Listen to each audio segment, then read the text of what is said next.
We will hear argument first this morning in Case 23-1197, Landor versus Louisiana Department of Corrections and Public Safety. Mr. Tripp. Mr. Chief Justice, and may it please the Court, it is undisputed that my client has alleged an assault that is just brazenly illegal. He was at respondents' mercy in federally funded custody when he handed them a copy of controlling precedent holding that RLUIPA protected his right to keep his hair long. They threw it away, handcuffed him to a chair, and shaved him bald. It is the poster child for a RLUIPA violation, and the law provides a damages remedy. This is spending legislation, so I want to go right to that and make 2 points about clarity and constitutionality. So first, on clarity, the whole point of this law is to restore pre-Smith rights and remedies. Damages were available before Smith. They're available under RFRA, and RLUIPA uses identical language. They're like twins separated at birth. They clearly mean the same thing. The individual capacity action is especially clear. On the face of the statute, it expressly authorizes suit against an official or any other person acting under color of state law. That obviously means individual capacity. And then once you see there's an individual capacity action, the rest of it falls into line because damages, the whole point of individual capacity is to have damages. Damages are presumptively available against a non-sovereign, and without damages, officials can literally treat the law like garbage. On constitutionality, it is undisputed. Respondents admit they must comply with RLUIPA within the scope of their work as officers in a federally funded state prison. And this Court has already held in Salinas that officers in a federally funded state prison can be held individually liable for misconduct that threatens the integrity or proper operation of the program, and that describes this case to a T. So RLUIPA is clear, it's constitutional, and we're asking the Court to reverse. I welcome the Court's questions. Do you have examples of causes of action for damages that are viable as a result of the exercise of the spending power?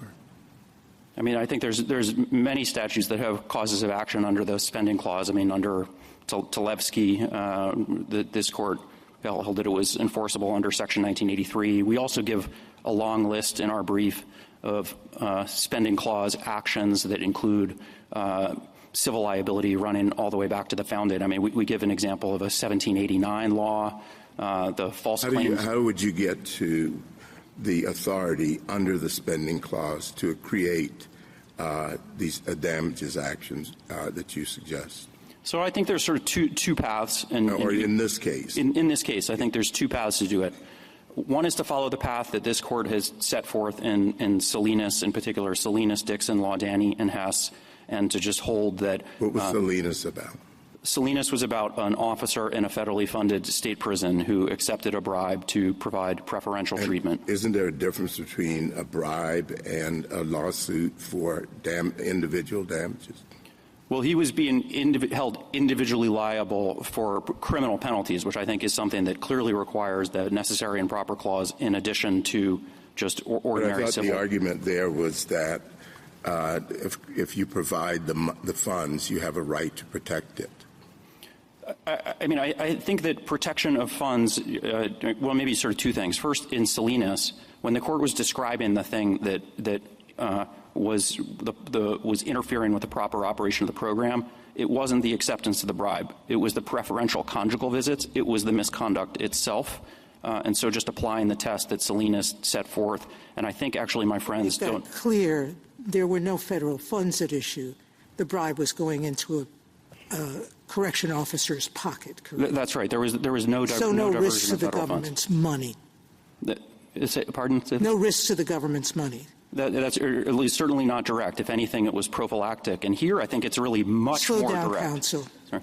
The question there then was the risk to the government program, correct? Correct. And here the risk is to what? To the government program to accommodate religious liberty. I mean, that's the heart of this program under RLUIPA is if you want federal funds for state prisons, you need to accommodate religious liberty. Now, going back to Justice Thomas's question about other statutes that are at risk, if we were to hold that you can't bind third parties, I have dozens of them cited by you and the government where we've permitted or causes of action with damages, Title IX, Title VI, the Federal Nursing Home Reform Act, the Emergency Medical Treatment Act, the anti-fraud statutes. There's a long list of statutes where we said the statutes can bind third parties, correct? Correct. All right. Thank you. Counsel, the basis for state liability here is, of course, an agreement with the federal government, right? In other words, they've cut a deal, get the money, and they're going to have to comply with these conditions. But there was no such arrangement with the defendant in this case, right? They didn't have a direct relationship with the federal government. They didn't get directly any federal financial assistance. So you don't have the same basis for liability as we do in the other typical spending clause case, right? Right. It's indirect, right? Because the officer, and what this court said in Rust is that if a person goes to work for a federally funded program, then they take the job subject to the conditions that Congress has attached to the funds. And, of course, I think they're already admitting, again, that they're bound by the substantive condition, really, by virtue of their choice to voluntarily work as officers in a federally funded program. And so I think it's that sort of the chain of privity is the thing that makes this case sort of considerably easier, I think, than a case like Sabri or some others where you're trying to reach somebody who's a member of the general public. Because these are not members of the general public. They're state officers. They voluntarily accepted this job. They each have all of their own employment contracts, and they take it subject to that condition. I think one thing that's also sort of relevant is that as state officers in a prison, individual capacity damages are the norm for them. We have an amicus brief from former corrections officials who talk about how, of course, this is something that they're all trained on. Everybody understands this because under Section 1983, individual capacity damages they're just the paradigmatic remedy. But the hard part, as I see it for your case, for me, is that you need a clear statement and appropriate relief. It's not as clear as it could be in encompassing damages. So how do you deal with that? I don't want to water down our precedent on that, but at the same time, I want to hear your response to how you get there. Yeah, I think it's sort of the first thing, and I'd love for you to look at it, is just to lay eyes on the individual capacity action. It's in the PET app at 41A. It's got a cause of action. It's titled Judicial Relief is the name of the statute, and then subsection A, cause of action. A person may assert a violation of this chapter as a claim or defense in a judicial proceeding to obtain appropriate relief against the government. Who is the government? You go in a few pages, and it says an official or any other person acting under color of state law. And that's just obviously individual capacity. Tanzan already says that. It says that it provides a clear answer, and the text is identical. And then I think once you see there's on Tanzan, I'm not sure it quite says clear answer. I think it says it's the best answer. It's a traditional answer. I'm not sure it quite says. Sorry, one step. On individual capacity, it says. Oh, yes. I'm talking about damages. Yes. And then once you see there's individual capacity, because I think it's expressed on the face of the statute. I'm asking about damages. Right. Then at that point, the Franklin presumption kicks in because you have a cause of action against a non-sovereign. And the ordinary rule at that point is where there's a right, there's a remedy, right? There's a right. Congress has created expressly the cause of action, and damages are presumptively available unless Congress says otherwise. It then taps into the very deep tradition that Tanzan sets out of individual capacity liability that goes all the way back to the early republic. That's what these have always been for, is to obtain damages. And if you can't obtain damages, the individual capacity action is totally meaningless. You can already enjoin them in their official capacity. So the only thing you get is damages. And then I think also, when you look at just the operation of this statute, the statute just doesn't actually provide its promised protection in a large set of cases if damages are not available. And it's not just this case. I mean, I think if you go through the amicus briefs, there are many situations, some very ugly ones, where effectively the statute is ineffective. And I think one of the things that's particularly troubling about the way respondents' rule would work is that the very officers who are violating the law can also basically unilaterally decide to turn it off by transferring the prisoner to a different facility. And so even if Sorry, go ahead. Please finish. So even in a case where injunctive relief might be helpful, they can moot it out by transferring the person. And I think, yeah. All right. On that point, and then I want to get back to the Chief Justice's question. as I understand it, the circuits are unanimously against you and have been for many, many, many years. So saying that something awful is going to happen, it's all, whatever's happened has happened, right? That's correct. It's happening. Yeah. Yeah, and it's been this way for a very long time in every circuit in the country. That's correct. Yeah. And on the Chief Justice's question, I'm struggling. Where I'm struggling is, where did the individual defendants agree with the federal government to be bound, and what notice did they have? And I understand your point earlier to the Chief that they're subject to state regulations and with their contract with the state. And of course, an agent can be liable to his principal for violating what the principal dictates. But the agent isn't normally liable to a third party for a breach of the principal's duties with respect to a third party. So even when the agent causes the breach, even when the agent negotiates the contract, he's not liable to the third party. He's only liable to the principal. So if we're looking to background contract principles, to the extent they're relevant, and maybe you're going to tell me they're not, that's fine, but to the extent we would, it wouldn't seem to encompass these defendants, and every circuit court in the country would appear to be correct. So help me with that. Yeah, I think what that's missing, we trace this out in our opening brief, is that contracts are extraordinarily flexible, and you can, and people do.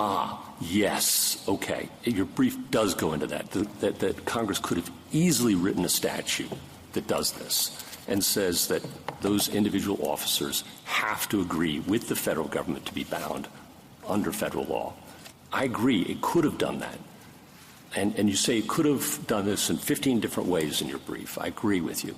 My concern is it didn't do that. It could do that, but it didn't do that. It left it to the states. I think that's really where I fundamentally disagree. Okay. I think Congress did do it. What it said in this statute is that, first of all, obviously the states need to accommodate religious liberty, and then it is clear as day that if you agree to be an officer or other person acting under color of state law in this statute, and you deprive a person of their religious liberties in violation of this statute, then you are subject to suit where you will be the defendant in a cause of action for appropriate relief. That is on the face of the statute. And the individual officers, they can agree to take the job or not. They can demand higher wages. They can demand indemnity like Louisiana gives it. And I think one of the things that really breaks down in their argument is they admit that it applies to them. They admit that they need to comply within the scope of their work. And it comes not just with the substantive condition, but also with a remedial one. And then I also do want to just come back to, in this Court's precedents, it's made clear that that Congress can combine the spending power with the necessary and proper clause to impose liability. I mean, criminal liability in Salinas and Sabri. I don't doubt it could, and I don't doubt that when it's protecting its money, as in some of those cases, Salinas, that interest is clear. What I'm struggling with is, did it? Not could it, did it? Did these individual defendants have notice? Did they agree? Would you agree that the individual defendants have to have notice? I think as the way this Court's precedents work, the notice runs to the state, and then as defendants... So the defendants don't have to have notice? Why don't they have notice if they have notice? If I might just finish, I'm sorry. Do the defendants have to have notice? If I could be yes clear, or no? If I could be clear, it depends on which way you think about it. There's one way to think about it. It runs all the way through consent. And then, of course, they need notice because they took the job. They have to take it subject to the conditions. Counsel, it's just really simple. Do the individual defendants have to have notice? They have to have notice of the condition when they sign up to it. And do they have to consent to the conditions? I mean, they consent by virtue of taking the job. Yes. Do they have to consent? By taking the job, yes. Is that a yes, they have to consent, or is that no, they don't? I mean, under this Court's sorry, I just want to be clear about this. I just want to know what your answer is. My answer is that they did consent here, that if you're going to think about this purely as a matter of consent, which we traced through in our opening brief, then, of course, they need to consent. Okay. I think this Court's cases go farther. Mr. Sabri did not consent. I understand. Right? I understand the fraud cases, but I'm asking, do they need to consent? I'm hearing... It depends maybe not. Not under this Court's cases. Thank you. This Court's cases go farther. Can I follow up with that just on the facts of this case? Because as I understand your argument, we do have both notice and consent under these circumstances, given that these individuals as third parties are not just people in the world, they are employees of the recipient of federal funds. And so to the extent that the recipient of federal funds has made clear with the federal government that it's going to require its employees to comply with RLUIPA and not violate people's rights, then when those employees choose, consent to accept a job with that employer, they are thereby consenting to follow those agreements. Is that right? That is exactly right. And I think that's why when this court has had these cases, Salinas, Dixon, Hess, Laudani, it's a whole line of cases involving officers, agents, employees, subcontractors, where this chain of privity. Yes. Every time the court has I think, actually seen this in Salinas that there was no serious doubt. This is not a hard case. Because chain of privity is a classic contracts concept, so that even if you thought that contracts was governing this, we have individuals who, for example, I suppose, let me just give you a hypothetical. What if the prison in this situation actually appends to its employment contract all of the conditions that it has agreed to with the federal government? And of course, the prison can only operate under its employees' not direction, but because there are employees. In other words, the prison doesn't have its own activity. So to the extent that it agrees with the federal government that it's going to comply with RLUIPA, it's saying I and my employees, the agents that I employ, are going to do this. And so let's say the prison actually appends to its employment contract all of the conditions that the federal government requires for the receipt of federal funds. So the person who is choosing to be an employee is totally apprised of what it is that is required as a condition of employment.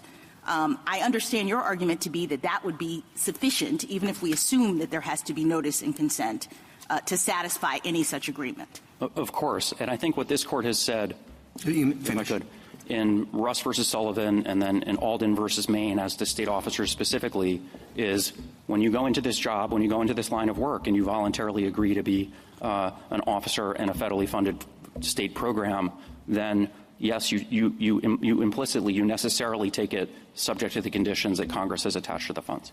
Thank you, counsel. Your answer that you've just given to my colleague is based on a legal fiction, right? If you're hired as a prison guard in Louisiana, you don't sit down, and I don't even know if Louisiana does, saying, oh, here's our agreement with the federal government, which probably goes on for I don't know how many pages. And you should look at it carefully because you're bound by it. That's not what happens as a matter of practice. And I don't think when the prison guard is hired, he says, well, I want to see the federal conditions that you agreed to under the contract. I certainly doubt that anything like that happens, but we do have the amicus brief of the former corrections officials that talks about how there is training on compliance with federal law, that individual capacity damages are the norm. And again, they're not disputing that they need to comply with RLUIPA's substantive condition in the scope of their work. And I think what they haven't come up with is any kind of reasoned explanation why Congress can impose the condition on them, but then can't enforce it, especially through civil liability, when this court in Salinas, Dixon, Hess, and Laudani has already done that and actually gone farther. And I think Sabry goes considerably farther. Thank you, counsel. Justice Thomas?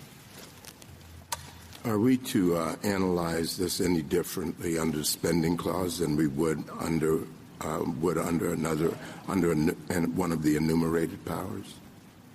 I think that the spending clause, of course, impacts the analysis. I think it impacts the textual. How does it impact?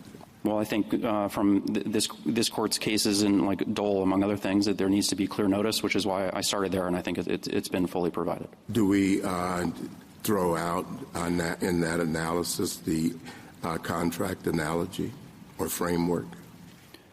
I think the contract analogy is a helpful framework, I think, for understanding the scope of the spending clause alone, but this court has made clear, and respondents are not asking you to overrule any of your precedents. This court has made clear repeatedly that Congress can also combine spending with necessary and proper. And I think one of the things that's unusual about this case is that this is within Congress's power either way you look at it, because of the chain of privity gets you there on consent, and then Salinas gets you with necessary and proper. Salinas is criminal liability, which is never available via contract, whereas this is just civil. This is an ordinary remedy available as a matter of contract. I think this is really much more in the heartland of Congress's power. Justice Alito? Just out of curiosity, did this prison shave the heads of all of the prisoners? As I understand it, yes, that was the rule. They shaved the heads. They didn't allow any type of even a short haircut? I guess I can't speak to the length, but as I understand it, the rule across the board was everybody who comes in gets their haircut. And I think it's really the paradigmatic example of the kind of inflexible and unyielding rule that Congress, in enacting this statute, was trying to get states to stop if they wanted to accept federal funds, that they needed to accommodate religious liberty. If the language of RLUIPA was not clear enough to abrogate sovereign immunity in Sossamon, why is it clear enough to satisfy the spending clause? I think it's really two answers. The first is, as Tanzin explained, and this Court has said many times, you always understand text in context. And the context of what's appropriate in a suit against a sovereign is very different than the context of what's available against an individual. This Court said this in Sossamon and also said it in Tanzin. The tradition as to a sovereign, of course, is you don't get damages, but as to an individual, this is a tradition that runs all the way back to the founding. I mean, damages have always been available in that context. And so I think the context is probably the clearest answer. I think there's also some suggestion, if you compare Franklin and Sossamon, that the clear notice standard on the spending side is not as demanding as the sovereign immunity, but I think you don't need to get into that because the contextual difference is so clear. Well, why should it be less demanding under the spending clause? When the question is whether Congress has abrogated sovereign immunity, the question is whether Congress has done something to itself. When the question is whether Congress has imposed a condition on the state, the question is whether Congress has done something to another sovereign. Why shouldn't the standard be at least as strong when it is doing something to another sovereign, to the employees of another sovereign? So on that, first of all, Sossamon was as to another sovereign, right? It was as to the state. And I'm not fighting. I understand that, yes. I think I'm comfortable with it being the same standard. I mean, but I think we have the clarity. It's drawn from context. And I think one of the things that's very different about this case than this Court's other recent cases in this area is this is not an implied right of action. There's nothing implied here. This is not implied enforcement through Section 1983. This is an express right, an express remedy. It expressly runs against an individual. And as Tanzin said, the distinction from the sovereign context is obvious. To the extent that prison officials have been doing things that violate RLUIPA but wouldn't violate the free exercise clause, who is to blame for that? The conduct on the ground? Well, who is to blame for the situation that allows that to happen? I mean, I think under this Court's decision in Employment Division against Smith, there is some daylight. And the crux of this law, I think, is that Congress wanted to ensure that any state prison that accepted federal funds, this is the heartland of the law, provided greater accommodations, provided pre-Smith protections, and damages were vital to the pre-Smith scheme, as Tanzin made clear. Justice Sotomayor? I see the issues here on two levels. The first is it clear that an individual is bound by the statute? Is there an express cause of action? And that's clear. It says anyone can bring a suit against a government official or someone acting under a color of state law, correct? Correct. So the second step is it clear that the cause of action includes money damages? That's the next step of the analysis, correct, right? And your argument, I believe, is that Tanzin says that appropriate relief against individuals always includes damages. So does Franklin in a long list of our jurisprudence, correct? That's correct. That's the traditional rule, is that damages are available unless Congress says otherwise. So those two things are clear. So in terms of contract principles or causes of action, this is clear. Now, what our colleagues, and I think that was Justice Gorsuch's question, slightly different, which is, do we need to create special rules under the spending clause. Because generally speaking, if you're a prison official, you know you're working in a prison and you're bound by law to pay damages if you violate the law. Do you get an out because what? I think the consent question means what? Or notice and consent means what? And I don't know, meaning we're all presumed to know the law. When we take our jobs, the correction officers know he can't accept money. Citizens know they can't pay the money. We don't expect them to consent to that spending clause condition, do we? I think one of the things that makes this case so much easier is that you have the consent of the person to become an officer in a federally funded program. I agree, but I don't know why you need that. I think that's what you were saying, which is we never think of needing some express consent to say I'm bound by the law. I think really the hard question in most of the court's spending clause cases is, can Congress impose the condition on that person? That's really the question in, like, Sabry. Can Congress actually impose the condition on that person? That can be a hard question, but it's not here. They admit at page 46 of their brief that they are bound by the substantive condition. Your point is if they're bound to the injunctive and declaratory judgment relief, then they're bound to the money debt. It's an exceedingly small step, and this court has gone— It's not even a step. This court has gone well beyond it, and I think you can easily get there as a matter of even just as contract principles. Thank you. Justice Kagan? Mr. Tripp, the questions you've been getting, is there enough consent? Is there enough notice? I presume, tell me if I'm wrong, would those questions apply just as well to any 1983 suit against a state employee? I mean, I think a lot of the notice questions are going to the sort of spending clause layer, which— Yeah, but of course 1983, we've said, applies when a statute is based on the spending clause power. We said that most recently in Tlefsky, and there are other cases. So if we take ourselves out of the RLUIPA context for a second, we just put ourselves into the context of some other spending clause statute which doesn't have its own cause of action, but where the cause of action is 1983, presumably you would have the exact same questions about, I don't know, does the state employee know about this? Has the state employee consented to it? And yet we've never thought about those questions in that context, have we? That's right. I think you don't ask that follow-on question. And there was no additional question about notice in Salinas. There was no additional question about notice in Sabry. I don't think there was either in Dixon, Hess, Laudana, like as you run down the line. Yeah, I'm just sort of saying that out of the RLUIPA context, just 1983 statute, the 1983 statute used to enforce spending clause statutes, I mean, we just take for granted that of course you can bring a suit against a state employee. That's correct. And then it's like, why would the rule be any different under RLUIPA? I don't think it should be. Justice Gorsuch? In fact, in Medina, we said the spending clause adds a layer to the 1983.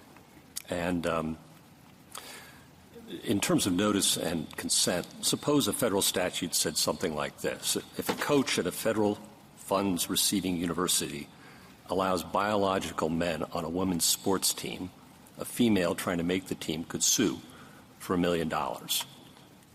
Or an employee of a federal funding recipient in a state agency dealing with family affairs gets an abortion, the father can sue the employee for $1 million. I think on your theory, those are perfectly fine without any particular notice to the individual employee or any particular consent by the employee. Maybe I can come back to one of the answers I gave before. The rule we're articulating has 4 ingredients. You need to have a valid condition that applies to the person. They need to be an officer within the scope, and then it needs to threaten the integrity of the program. I think under your hypotheticals, the real question is the first one. Can you actually attach the condition Let's assume to that? Let's assume you can. Let's assume they're germane.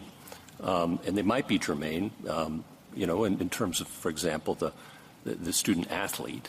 Might well be germane to a concern about discrimination against women that a federal funding program might well take into account under Title VI, for example, or the employee for the Health and Human Services that might a pro-life Congress might well think that germane, and we might well find it so. So take as given that they're germane.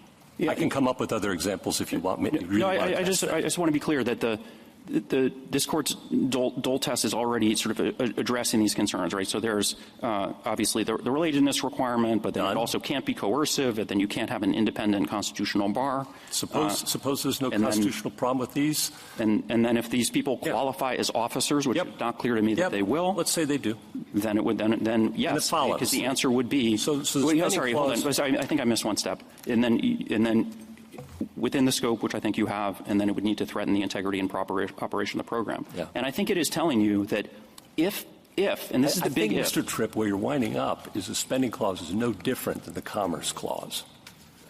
I really don't think that's correct, Your Honor, because the crux, the most important condition on the Dole side is you can't have coercion, right? The state needs to go into it eyes wide open, and I believe in your hypotheticals, the person needs to take the job eyes wide open. And so those are very significant checks that mean this is never going to get to the same. Both of those checks exist in my hypotheticals, and Congress could pass such laws. And that's quite a stretch of the spending clause.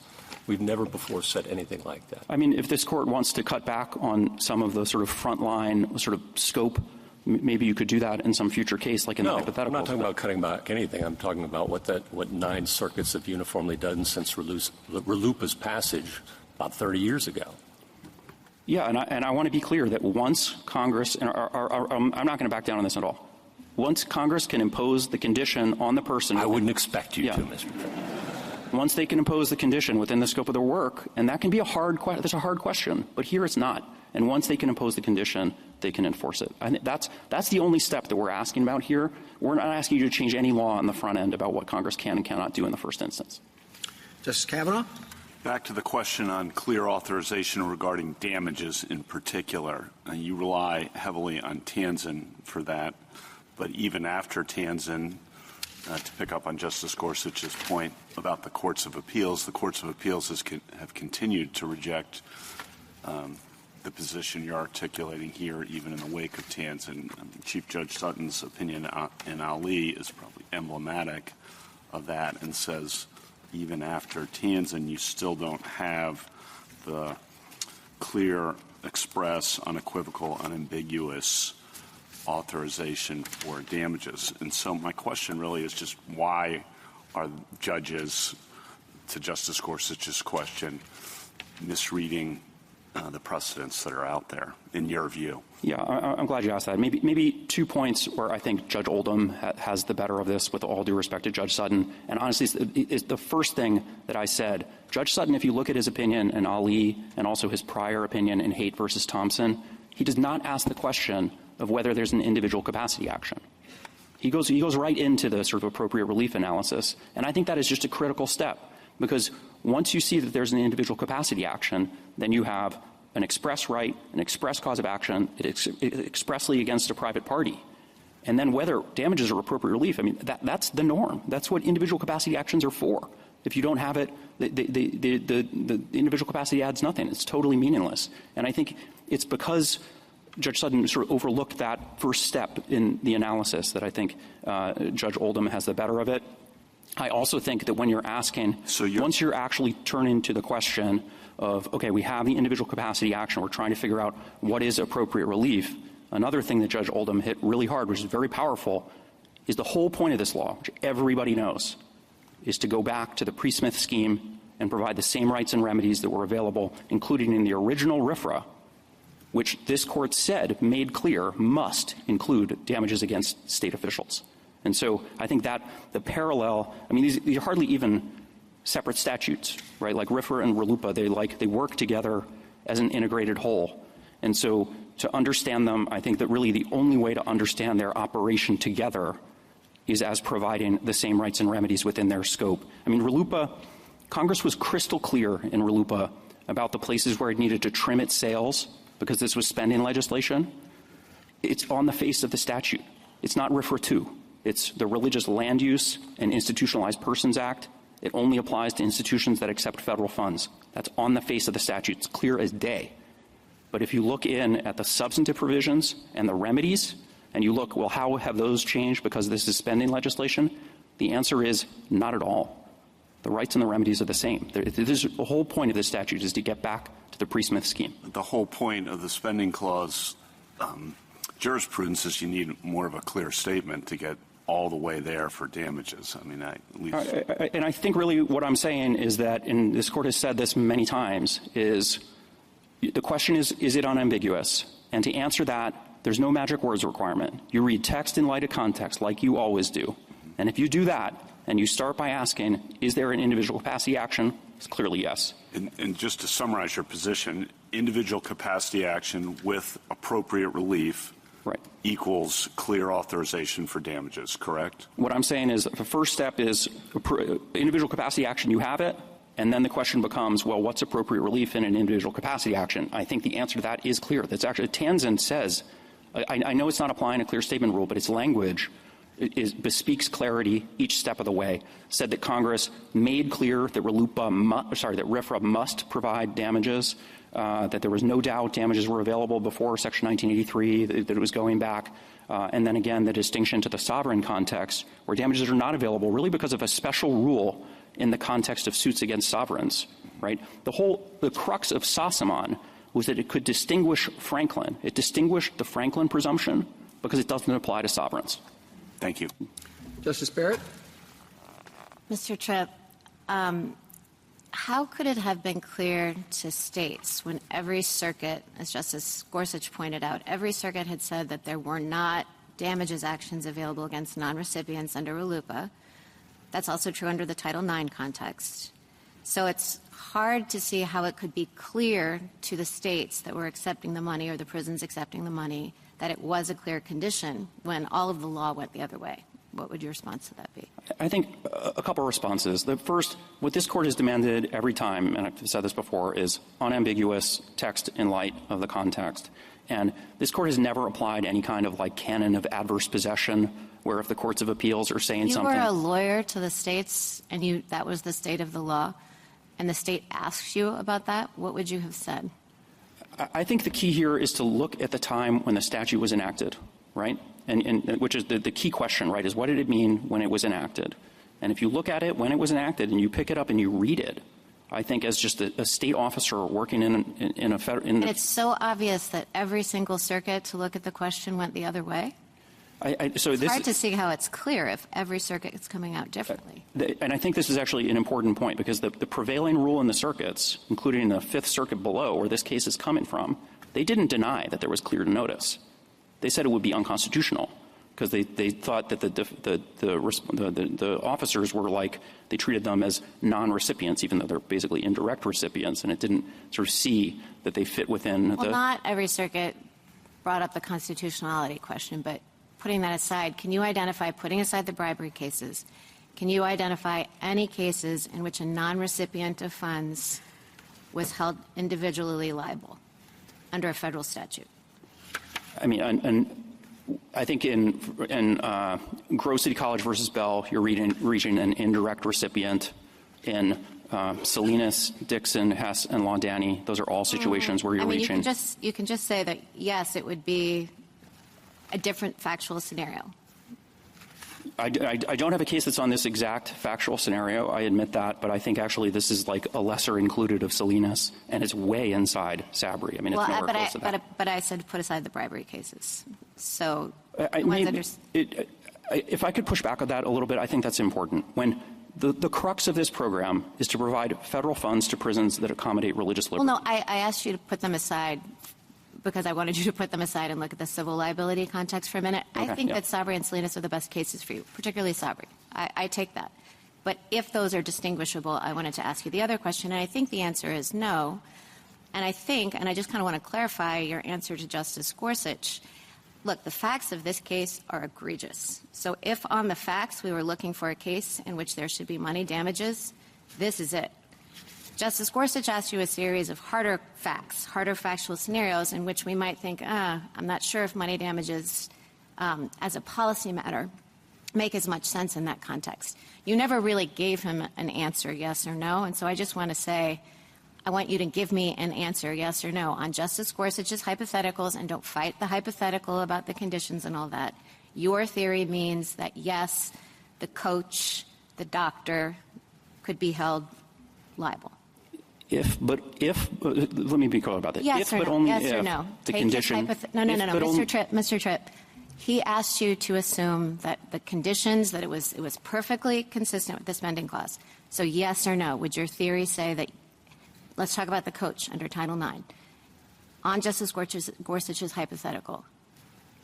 If the condition is valid, yes. He said all that. Yes. If the condition attaches, Congress can enforce it. And I think the crux of the question is, okay, but just say yes or no. Yes or no. You don't want to say yes or no. Just take the consequences. It's totally fine if those are the consequences. But I think you have to follow the logic where it leads. And the logic where it leads is that, yes, under Title IX, say, Congress could pass a statute, or Congress could say that it's going to rely on its spending power to hold the coach liable under the hypothetical Justice Gorsuch gave you, right? Yes. Yes. But I think this is. I just don't see how you could say no, given the assumptions he asked you to make about the spending clause. But I want to be clear. One of the reasons I've been articulating this rule under Salinas, right, which is these 4 ingredients: valid condition, officer within the scope, and threatening the program, is it doesn't require you to address, I think, some of these. There are harder hypotheticals about. Well, Mr. Tripp, every time we decide a case, we have to think about what it's, in Salinas and Sabri, if they had looked ahead to this case, might have said, yeah, this might be where the logic leads, or you take a few steps from here and this is where it goes. But we can't decide a case just based on these facts. So you just need to own it. No, it's fine. And I own that. I want to be clear about that. But what I'm saying, and the reason why, especially in our reply brief, we're relying heavily on Salinas, is you've already said all of this. And so we're not asking the court to break new ground. But you're not making, well, okay. But logically speaking, why does it have to be individuals or officers? Why couldn't you, for example, say that a school district, schools that take federal money, if they do, and we want to, why couldn't liability extend, say, to parents who choose to send their kids to those schools? Let's think about, like, if a child is transitioning, say, and the parent says, no, I'm not going to facilitate that. I'm not going to call the child a different name or call the child by different pronouns. Could there be some sort of cause of action that would allow, say, the child to sue the parent for civil liability? Why does it have to be an officer or an employee under your theory? But because of the consensual contractual nature of agreeing to work as an officer for a federally funded program. That point. Right. And so I think when you're reaching a member of the general public, which is what your hypothetical is talking about, it is a totally different set of questions that we're not remotely touching. I think that's what Sabri gets at, is how far can Congress go into reaching members of the general public? Those are hard questions, and we're not asking you to go anywhere near them. Why doesn't your logic require it? Because you want to rely on the contract analogy for that point. Like you're just sticking on the contract road. Because of the contract road, and they admit the condition applies to them. And it's because of the contract, because they've agreed to take the job subject to this condition. And we know that that's voluntary all the way down, right? The state is voluntarily accepting the funds. They're voluntarily taking this job. A person who takes this job might want to demand higher wages or indemnity or things like that, but that's already the norm for them, and they already provide the, indemnity is the norm in Louisiana law in most states. What about other contracts, though? I mean, what if you, contract for services with the hospital because you're a patient? What if you contract, I guess I don't understand why it has to be an employee. I think the piece about being an employee, and this is what's picked up in Russ versus Sullivan and Alden versus Maine as to state officers in particular who also take an oath to comply with the federal constitution and laws, is that you are sort of taking the job sort of subject to the conditions, the sort of terms that attach to the work. It's different than being just like a stranger to the counterparty in a contract. I know that in Hess, United States Marcus Exerell Hess, that's a situation where you're reaching somebody who's a subcontractor through the sort of a chain of privity. And so the court has addressed that in some other cases. But again, I think this one's easier because of just the nature of the work. Okay, speaking of the layers of consent, this is just a technical question. The Fifth Circuit talked about the warden and the Secretary of State. Were the guards actually defendants? Because here, are the guards before us? We don't have their names. They're John Does. The John Does, but the Fifth Circuit didn't talk about them. The Fifth Circuit talked about the warden and the Secretary of State, saying they couldn't be sued in their individual capacities. The warden is the factual allegations in the complaint involve the warden specifically. Okay, and so the warden knew okay, so the does are not before us. It's just no, the does are before you. It was dismissed. Right. We don't know who they are. Yeah. Okay. We don't have their names. And in terms of layers of contract, is the contract with the state of Louisiana or with LDOC or with the prisons? So the way RLUIPA works is the Department of Corrections. So it's LDOC. That's LDOC. Just I just wanted to understand how that worked. Thanks. Justice Jackson? So can I invite you to reflect back to Justice Thomas's question? And you said that there were two paths to getting to your result. And you mentioned Salinas as one, and I think I might have heard the other, but let me just give you the opportunity to explain what those two paths are. Yeah, so in Salinas, I think because it's criminal liability, the court is very clearly relying on a combination of the spending clause to attach the condition and then the necessary and proper clause to enforce it, because you can't do criminal under contract. But I think in this case, because we have civil liability and it's this chain that runs down to the officers, you don't even need the necessary and proper clause. I think this is an unusually easy case because of the way that so just sort of the chain of privity is the second. Because the chain of privity is the second. So I think you could come at it either way. And I represent a private litigant. I don't really care which one you do, so long as you reverse, of course. So do you view Louisiana's constitutional argument as turning on the contract analogy? I mean, do we have to sort of accept that the spending clause and spending clause legislation is subject to characterization as a contract in order to buy their argument? I'm not sure. Maybe they can speak for themselves on that. I think the spending clause is properly understood as being the spending clause alone. I think it is consensual in nature. I think this court has been clear about that.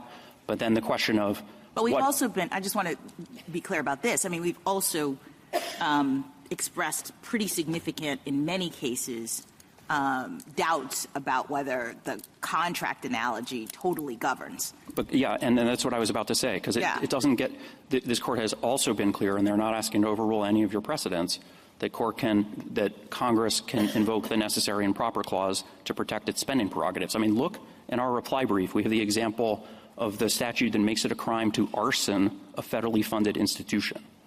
Right? That's the use of the necessary and proper clause in conjunction with the spending clause, and which, as I understand their brief, they're saying that that's off the table. Whereas I think what we're saying is because this is officers, within the scope, it's a valid condition, and it's conduct that threatens the sort of core operation of the program, then it's just controlled by Salinas, and you don't need to break any new ground. So how much precedent would we undo if we held that RLUIPA's individual capacity cause of action for money damages is unconstitutional? I mean, is this a big deal case or not so much? I mean, I certainly think it's a big deal case, and we've included. I think there are these like 5 or 6 precedents from this court that I just don't see how they can square their position with. Salinas, Hess, Laudani, Dixon, Grove City College versus Bell, and Sabry. And then just above and beyond the court's cases, I mean, we traced through a history of statutes that are similar to this, running all the way back to 1789. The first Congress imposed that had a scheme for imposing individual liability on officers in working in a federally funded state prison. False Claims Act of 1863, anti-kickback provisions that started in the 1930s. Title IX, Title VI, that's Grove City College versus Bell. Title X of the Public Health Acts, EMTALA. There's whistleblower provisions, Prison Rape Elimination Act, the arson statute that we were talking about. There's another one about blocking interference to federally funded programs. So it's a long list of statutes that could be imperiled. Yeah, where Congress has traditionally protected federal programs, and I think in particular imposed conditions and enforced them as to people who are in this position of being in the chain of privity. They're officers, agents, employees, or subcontractors of the grantee. Thank you. Thank you, counsel.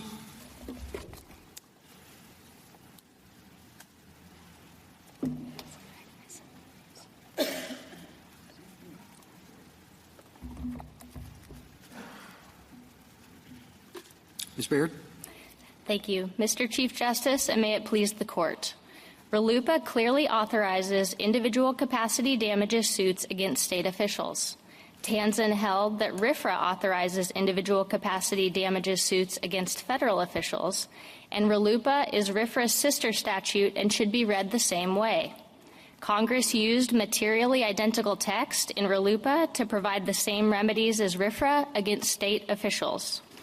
Respondents resist that simple conclusion because RLUIPA was enacted under Congress's spending power.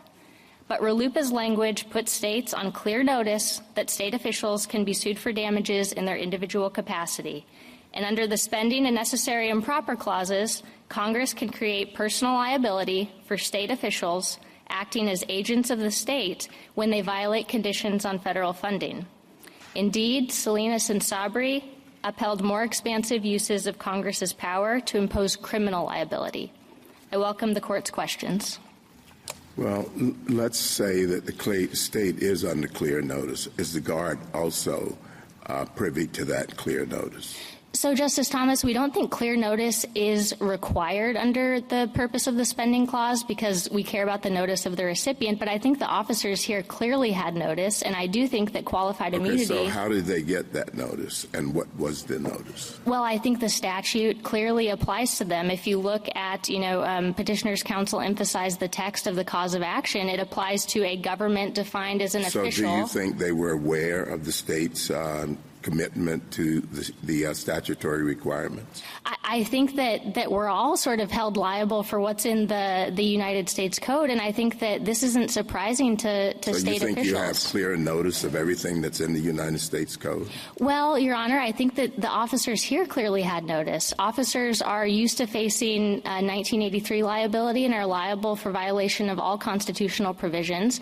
They know that certain requirements apply to them when they accept employment in a federally funded prison. And I do think that qualified immunity is an important backstop because they can only actually be held liable if their conduct violated clearly established law. And they concede liability, right? I mean, in other words, they concede that these substantive provisions apply to them. So they must then know, or, their response was not, we didn't have notice that we had to behave this way. Their response is, you can't sue me individually for damages as a result of that. Exactly, Justice Jackson. At page 46 of their brief, respondents admit that they are bound by the substantive condition. I think that makes this a very easy case for purposes of the spending clause issue because they admit they can be sued in their official capacity for an injunction. I think that means, as Petitioner argued in his brief, and I don't take respondents to have disputed, that respondents could be held for contempt, and that can have personal consequences. I'm sorry, finish your question. They could be held for contempt, and that could have personal consequences. So I think that the necessary and proper clause, if it means anything, it can mean that Congress can go one half step further and say that we can reach these people in their individual capacities as a necessary and proper means to enforce the substantive condition of RLUIPA. Well, I think the necessary and proper clause may mean other things, even if you're right. But so in light of what you said, your answer to Justice Barrett's questions is yes, right? They can be held liable whether they know, whether they don't know, quite across the board. For government officials, yes. As to the hypos, I think that one of Justice Gorsuch's hypos, which Justice Barrett followed, might have included private parties. The government doesn't take a position as to how this would cash out in terms of private parties. I think, as Petitioner's Counsel noted, I think there's obviously different issues of consent, especially when we're talking about reaching a member of the general public. But in terms of reaching government employees and agents, we think that they can clearly be reached. I do agree with him that... So even though we require pretty express consent by the state before they're bound under the spending clause, we don't require that with respect to the individuals. Your Honor, no. I think what matters for purposes of the spending clause is clear notice to the states who accepted funds. And again, this isn't surprising to individual officers. So you're saying, does the same standard apply to the individual employees? No, I do not think under the spending clause that they need to have clear notice. That's got to be the implication of your position, is that both clear notice and consent, this Court has said time and time again, are required for states to be bound. And you're saying neither of those apply when it comes to state employees. So I guess I should clarify my answer that I do think it depends on what power the Court relies. I think if the Court were to say only the spending clause, then I do think that you would have to have consent of the state official, and I do think we have that here. let's back up. We're talking about a spending power statute, okay? And everybody has to agree, I think, that consent and notice are required for a state to be bound, right? Yes. And are you saying those are or are not required for the state employee to be bound?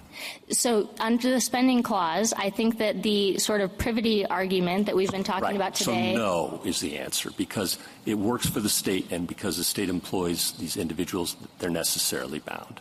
I do think that's right, and I think that's... So no consent and no notice is required for the employee. That has to be the logic of your view. I think not as a formal matter in terms of under the spending clause, but I think the reason that this is such an easy case under either the spending clause... What do we do if that's true? And I think it has to be. You're right, and I appreciate the candor. With the fact this Court has always said that, contract is the analogy. And it's certainly true that an agent is liable to his principal for violating the principal's rules, here the employee to the state. But it has never been the case, well, never may be strong, but certainly if I look at the restatement, an agent isn't responsible to a third party with whom the principal has a contract. Privity doesn't run like that. It runs between the principal and the agent, not a third party. What do you do about that? Yes, Justice Gorsuch. Well, I would strongly resist that the contract analogy applies to answer every question that arises in spending clause That's an legislation. answer. It's just ignore this contract analogy. Well, I think that I think what the Court's cases say is that the contract analogy is important for purposes of determining notice. It's did notice the recipient and consent, yeah. Did the recipient have notice? I think here it makes it an easier case under the spending clause, unlike all of the cases where the Court has considered, like in Medina. But you're asking us to ignore contract principles when it comes to the employees, right? I mean, that has to be right. No, we just don't think that the contract analogy answers the question. We think the Court needs to sort of tick through the constitutional analysis and ask, is this a necessary and proper means of enforcing the substantive RLUIPA condition? And we think it is. We have to look outside the contract analogy because it wouldn't get to the employee here. It wouldn't. I mean, there's no privity between the employee and the federal government. There is not. But again, the necessary and proper clause gives Congress the power to enforce a condition that's validly imposed. So once we have a valid condition that has been imposed and to which the state consented, surely Congress can take the half step further to enforce that condition against the people who are most likely to violate it. No, Ms. Baird, so it sounds to me like you want to use the contract analogy to limit the scope of this argument, because you keep saying, well, no, this is privity, and that's why we don't need to take a position on whether it would reach a member of the general public, right? But then you're moving away from the contract analogy when Justice Gorsuch is asking you about, well, do these principles of contract law apply?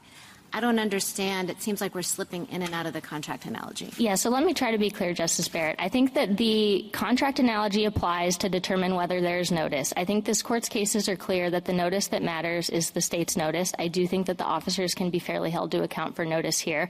I think under the spending clause alone, this is an easy case because officers consent to work at a federally funded state prison. I think when we add in the necessary and proper clause, the farthest this Court has ever gone is Sabry, which reached a member of the general public. There was no consent there. I think that the necessary and proper clause allows Congress to enforce valid conditions. There may be hard questions about can Congress impose the condition in the first place? But I think once Congress has imposed the condition, and again, respondents don't dispute that they're bound by the substantive RLUIPA condition, and courts of appeals have upheld the substantive condition under the spending clause, Congress can go one half step further and enforce it against individuals. That half step has to include members of the general public, because you're relying not just on the contract, because the answers about the contract are that it does not need to give clear notice to the employee. So they're getting their notice from the statute, right? Yes, I think they have notice from the statute. And again, I think qualified immunity is an important backstop for officers. I guess with what I would say about members of the general public is I think conceivably, and the reason we're not taking a position on sort of how this non-party liability issue cashes out there, because I think there conceivably could be different analysis under the necessary and proper clause. I think here it's necessary. What would that analysis look like? Well, so let me just walk through what the analysis is like for individual officers, and then as I'm doing that, I think we can sort of see how it would be different. But here, it's necessary to enforce it against individual officers because otherwise the condition would go unenforced in a significant category of cases. And the facts, as alleged here, are a good example of that. Facts of one-time abuses. You can finish your answer. Thank you, Mr. Chief Justice. That Congress clearly had on its mind in RFRA and RLUIPA, the destruction of a Bible, et cetera. It's also proper because this is a long-standing traditional remedy, and it's against state officials who are most likely to violate the condition. These are the people through whom the state acts. The state otherwise doesn't act but through its officials. And so I think that necessary and proper analysis could look a lot different when we're reaching a member of the general public, and I think there could be other safeguards. I mean, there are other limits on spending clause power, too, and I think those would equally apply. Thank you, counsel. Justice Thomas? Justice Alito? In determining whether there was clear notice, what is the relevant point in time? So I think it would be, what is the notice as provided by the statute? In Medina, I think it was footnote 8. The court said we care about notice as provided by Congress. No, what date? What is the date? So when RLUIPA was enacted in 2000. We care about it's not the time. It's not the point at which the state accepts the money. Yes, but I think so. So yes, we care about the state's notice at the time they accepted the funds. And but what is the relevant date there? So in this case, RLUIPA is tied to all sorts of federal funding, and so I don't have a specific date on which they accepted funds, but I imagine they're continually accepting federal funds. You can go to usaspending.gov to see the different funds that they receive from the government. Was it clear before Tanzan? Yes, I absolutely do think it was clear because Tanzan is illustrative. I think Tanzan is helpful for us because it shows why the textual analysis comes out the way it does. I don't think it was necessary. Even though all the courts of appeals had gone the other way, and even without Tanzan, you think it was clear? I would say so, Justice Alito, and here's what I would say. I mean, in talking about the courts of appeals decisions, yes, they've all gone the other way. I agree with Petitioner. Not all of them said that the statute wasn't clear. I think that really there's no sort of how lopsided is the circuit split rule. It's odd to think that at time zero a statute could not provide clear notice or could provide clear notice, but then at time one, when all of the circuits have gone the other way, it doesn't provide clear notice. There's just no administrable way to administer that rule. And Tanzan was decided, I think, 18 days before the event in question here, and maybe General Aguinaga could answer the question, but if funds were not received after that date, doesn't that make it more difficult?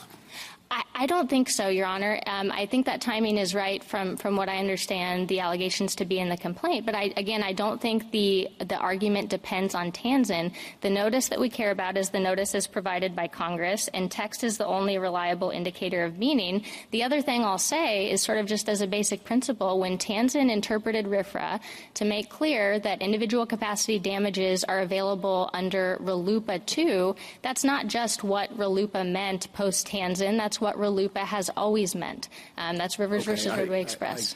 I understand the point. Could you address Justice Gorsuch's hypothetical about the coach? Let's just take that as an example. What is the position of the United States regarding that situation? So assuming the coach, this is a public entity and the coach is a government employee, yes, there could be a cause of action there. But again, I think the difficult part, and I'm not going to fight the hypothetical, I think yes, but the difficult part is, can Congress impose the condition in the first place? And there are serious limits on what Congress can do under the spending clause. There's not just dole, but there's other principles that the court has laid out. Yeah, and what would be, that's what I'm asking, what would be the limitations? Sure. So there's several. I mean, the dole factors, obviously, there's well, would the dole factors be met in this in that situation? Well, I don't want to take a position on sort of the outer reaches of the spending clause because this case is really about enforcement, and so I don't want to get ahead of the United States on very difficult questions about how far does the spending clause go. I think the important thing is that there are limits. The dole factors, there's the unconstitutional conditions doctrine. Congress can't condition funds on someone giving up their constitutional rights. There's coercion. And then I think the remedy itself has to be constitutional. It has to comply with due process. And then as I was talking with Justice Barrett about it, also has to be necessary and proper. So there may be some instances in which a remedy is not necessary to enforce a condition or a proper means of enforcing the condition, and those requirements can have teeth. Well, you're asking us to take an important step. It would be helpful if we had an idea about where this road is leading, but you don't want to provide an answer to that. Well, Justice Alito, I think because it's not presented in this case. I think that when the court has a spending clause case about how far Congress can go in imposing the condition, then I'm sure we'll be up here as a party talking about that with you. I think that the United States hasn't sort of taken a position on that question because how often has this court held that Congress has imposed an impermissible condition under the spending clause? I mean, NFIB is an example. Yeah. What else? Alliance for Open Society, there's a First Amendment violation there. There are real limits. I think in Prince said that there was a necessary and proper case, said that it wasn't a proper means of enforcement. So I think that the court can, if it wants, address that in a separate case. I think really the question here, and I'm not trying to frustrate the court, but the question is really just, can Congress enforce a condition that is validly imposed? The hard question in Your Honor's hypothetical is whether Congress can impose the condition, and at page 46, they admit that they are bound by the condition. The only question is one of enforcement, and Congress can certainly, again, if these officers can be held for contempt and subject to personal consequences, Congress can surely hold them accountable in their individual capacity for damages, which everyone knows that is what RLUIPA was trying to do. Thank you. Thank you. Justice Sotomayor? A new road by us would be to rule for respondent, correct? I would say so, Justice Sotomayor, yes. It would put at risk dozens of federal statutes, correct? I think so. If the court says that neither through the spending clause or the combination of the spending and necessary and proper clause Congress can't do this, then I think that would be groundbreaking, yes. Similarly groundbreaking is the requirement that somehow when individual damages are at risk that Congress has to be more specific than using appropriate relief. Because we've approved damages under appropriate relief in other statutes, haven't we? Spending clause. Well, yeah, and Franklin's a good example of this because in Franklin there was not even an express cause of action. So if we're concerned about clear notice and what clear notice is, here we have an express cause of action that expressly applies to these officials and expressly provides for appropriate relief. Thank you, counsel. Justice Kagan? When you just said, Ms. Baird, groundbreaking, could you hum a few more bars on that? I mean, groundbreaking how? Groundbreaking what would happen? What would follow? Sure. Well, I mean, I think Petitioner's brief laid this out nicely, but there's sort of a long history of Congress being able to reach outside of the strict privity between the federal government and an entity that receives funds. I think all of that could be called into question. I think we've cited some sort of on-point statutes in our brief where employees or agents can be held liable. That's the Federal Nursing Home Reform Act, EMTALA, Title X. And then I think if the court accepts respondents' arguments on the constitutional issues, I think that could call into question Section 666, the bribery statutes, and Sabri. I think that this case is such an easy case because this case does not even approach the outer limit that this court has recognized in Sabri as permissible. And I think all the court has to do, the court does not need to extend Salinas and Sabri. I think all it has to do is cite those cases, say that no one has asked us to overrule them. Case on closed. Salinas and Sabri, I mean, one of respondents' arguments is that those cases are different because the federal government's interest in funding was more directly involved, that what they really were all about was ensuring that the federal government could make sure that the recipient didn't fritter away the federal government's own funds. So why is that true or not true? Yeah, so we would strongly resist that RLUIPA isn't about protecting federal funds. It absolutely is. The federal government gives money to prisons, to state prisons, on the condition that they won't violate religious free exercise.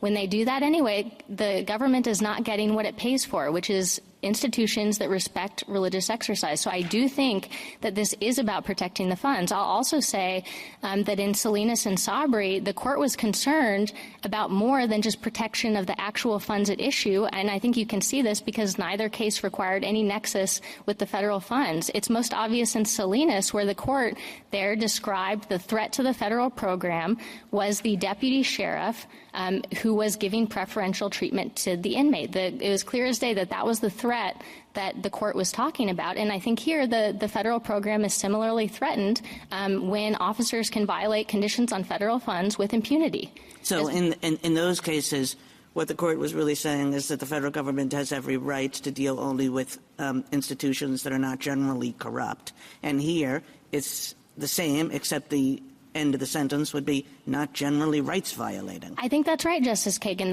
The federal government does not want to be a party to egregious violations of religious liberty like the facts alleged in this case. I mean, the federal government has the power when it says it's giving federal funds on a condition to enforce that condition, and the state can always say no. Thank you. Justice Gorsuch? I take your point that a holding that said that Congress could never pass a statute conditioning employees, making them follow RLUIPA, because that would exceed necessary and proper bounds, would be quite a holding. But the same would go for the coach, too. On the Title IX recipient, there would be quite a holding for us to say Congress couldn't do that. I take that point, but I think it would apply to the coach as well. And I also think it's very different to say whether Congress could or couldn't do it. It didn't provide the clear statement that's required. And there's nothing novel about that. We just did that last year in Medina, for crying out loud, right? Well, Your Honor. At the government's urging. Well, right? Your Honor, yes, I think that was right. All right, and then, and then we'll go. If you want to finish, you want to add, feel free. Oh, I was just going to say there's a really important difference between this case and Medina, which I've sort of mentioned a couple times, which is this case involves an express cause of action. So I think in Medina, I understand that. The question is to whom and whether there's clear notice. And simply saying it's not clear notice and there isn't consent, there's nothing novel about that. We did that in Dole. We've done that in Medina. We've done it not in Dole, but in a lot of other cases we've done that, right? I think that's right, but I do think there's clear notice here, Justice Gorsuch. I understand you think that. No, on the clear notice point, you say, well, it was obvious even before Tanzen, right? Yes, Your Honor. What do we do about the federal government's representation in Tanzen itself that RLUIPA does not clearly authorize these suits against individual employees? Yes, Your Honor, that's a fair question. So we were a party in Tanzen. We took a shot at the text, what we thought was a good interpretation of the text, and admittedly we had an interest there in defending federal officers against damages suits. But hey, we lost, and we lost very badly. It was 8-0. Well, that was RFRA, and absolutely you lost badly. But you said, with respect to state officials and RLUIPA, that it doesn't authorize. And now you're asking us to believe that it was clear, even though you got it wrong. So, Justice Gorsuch, we've taken to heart this Court's decision in Tanzen, and I think that Tanzen's analysis really does help the Court decide the question. It doesn't govern squarely, but I think it does illustrate why the text means what it does here. Justice Kavanaugh? You agree that the spending clause statute must unambiguously authorize damages in order for damages to be available, correct? Yes, I think that's the clear notice requirement. Okay, and do you have any differences with petitioner on why you think this statute, RLUIPA, clearly authorizes damages? I mean, I think petitioner put it about as good as I could. I think that it's really important to start with the individual capacity action. I think if you look at this text, it is clear as day that it applies to officials in their individual capacity. It applies to an official or any other person acting under color of state law.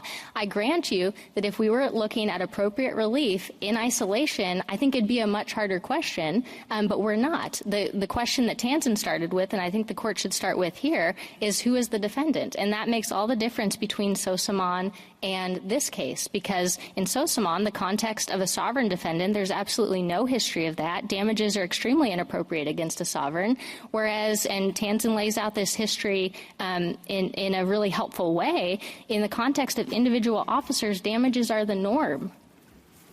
And I'm not saying whether I agree with this or not, but just to get the order of potential operations on the table, if we were to conclude that this statute does not clearly, unambiguously authorize damages, that avoids all the groundbreaking issues that you've been discussing, correct? Well, I think you would also want to consider sort of downstream consequences with respect to RLUIPA if the Court says that the text I understand that. Clear. My specific question was the groundbreaking consequences you were discussing. That would be put off for another day, correct? That might Even be. though you think, and I take your point, and that's why I said Not saying whether I agree with this or not, there would be RLUIPA consequences. Yes, I think there would be RLUIPA consequences because I think there would be a question about the alternative jurisdictional hooks of the Commerce Clause. I think you'd also call into question the alternative jurisdictional hooks in the land use context because there'd be a question of whether that interpretation governs those separate powers.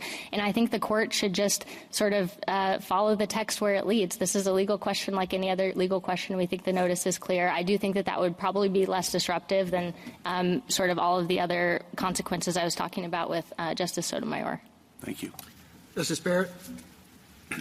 So I just wanted to clarify one point. You said that if there was not individual liability for damages available here, it would make it hard for the federal government to protect its money, because this was in response to Justice Kagan, because the federal government doesn't want to give money to prisons that are rights violators, essentially, right? But the federal government, we usually say in the spending clause context that the remedy is for the federal government to pull the funds, right? So it could do that. That is an option, Justice Barrett, I will say. And I'd have to go back to check every single case, but I believe that the cases in which the court has said that, there's no express cause of action. And so, yes, I think the court has said in a case like Medina, for example, when you're analyzing this hard question about can this right be enforced via 1983, I think there's a default presumption that Congress wants to enforce it by pulling the funds. But here, Congress made a policy choice to enforce it through creating a cause of action. And this isn't unusual. We all know what Congress was trying to do. It was trying to restore pre-Smith rights and remedies, and that had long been available under the First Amendment through 1983. So I think Medina makes clear that it's a policy choice whether to create a cause of action. Congress has done that here, and we think that should be respected. So you think Congress couldn't pull the funds here? Oh, no, I think that might be an option available to the federal government. We also have a cause of action for the federal government to enforce RLUIPA through injunctive and declaratory relief. But I guess what I'm saying is that the fact that that's a usual remedy, the court has said that in cases without an express cause of action. And I think, so is that the usual remedy? Maybe in those cases. I don't think that's the usual remedy here because Congress told you how it wants to enforce. I see. Is there any daylight between you? The question the government always gets, do you stand with petitioner all the way, or is there any difference in your position? No, I don't think there's any daylight. There might be, if you drill down, there might be some small differences at the margins, but I don't think there's anything that would matter to the court's resolution of the case. And one other question. So there's been a lot of talk about whether there has to be clear notice in the contract to the employees or whether the statute is enough, and the government and the petitioner say the statute is enough. But the statute could have, or Congress could, in giving the funds, right, in the spending clause context, it could say to LDOC or whatever state prison system it's contracting with that it has to be a condition of the contracts that the guards would be liable or that individuals be liable for damages, right? Sure. I mean, petitioner has laid that out and says this can all be done through contract. We agree with that, but I don't think that that means that what Congress did here is impermissible. I think that there's clear notice on the text of the statute. I think how a state responds, how a Department of Corrections responds, I think they should inform their officers. There are briefs saying that officers are informed of the requirements that govern prisons. I do think that officers expect this. This isn't surprising. They're not some disinterested third party. These are people who work in prisons and know the conditions that apply to them. Thank you. Justice Jackson? So I guess I'm trying to understand how Congress could have said it any clearer.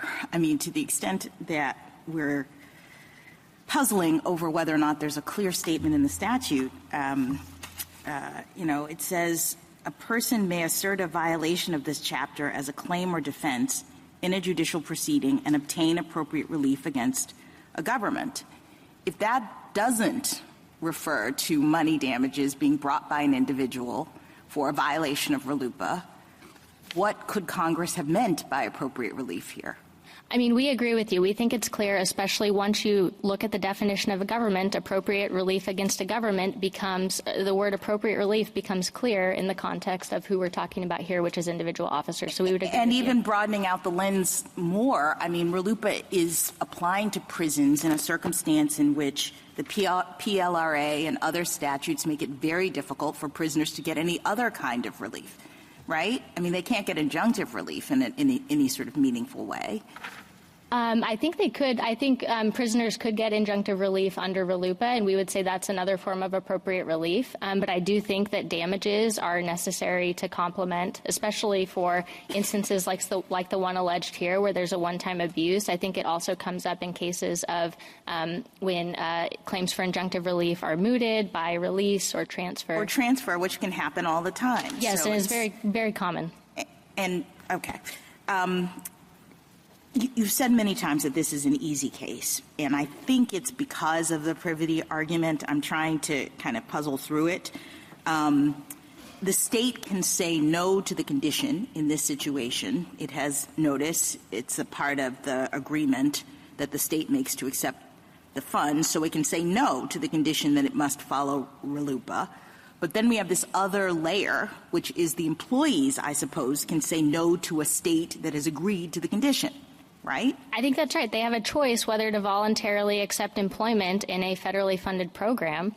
Against the backdrop of a clear cause of action against people in their position for violations of the law. Yes, I think the statute is clear as day that it applies to individual officers, and in that context, appropriate relief clearly provides damages. And don't we ordinarily hold people responsible, especially officials, for knowing what the law requires and following it? I think that's generally a presumption that this Court has endorsed, yes. Thank you.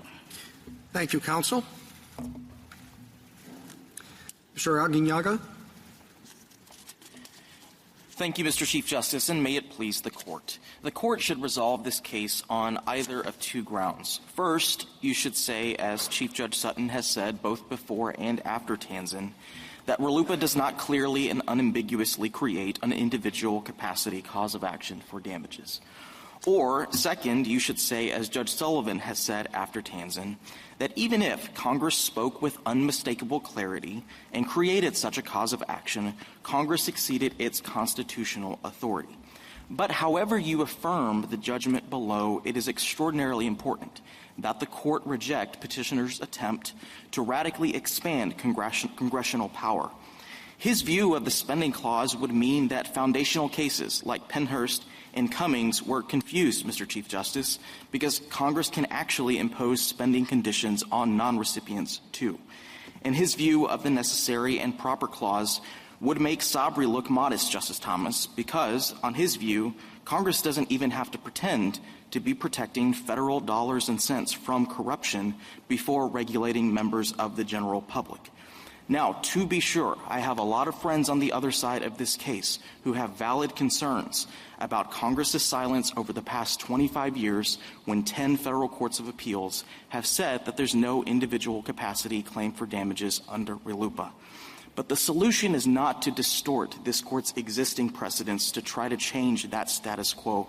It is instead to tell Congress to act exactly like it did in 1993 after Smith and in 2000 after City of Bernie, which is to pass new legislation, supersede SOSAMON, and amend RLUIPA to allow for damages against the states.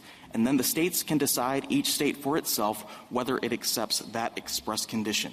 The answer is across the street, not here. I welcome the Court's questions.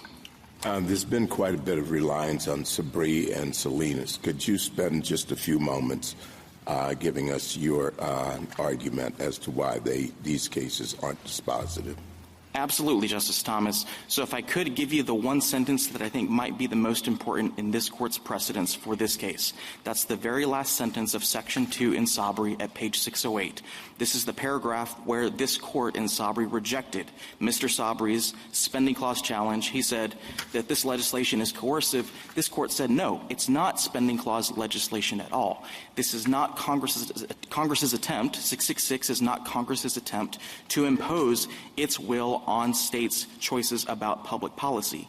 It's instead Congress's necessary and proper clause authority to basically target those who convert public spending into unearned private gain.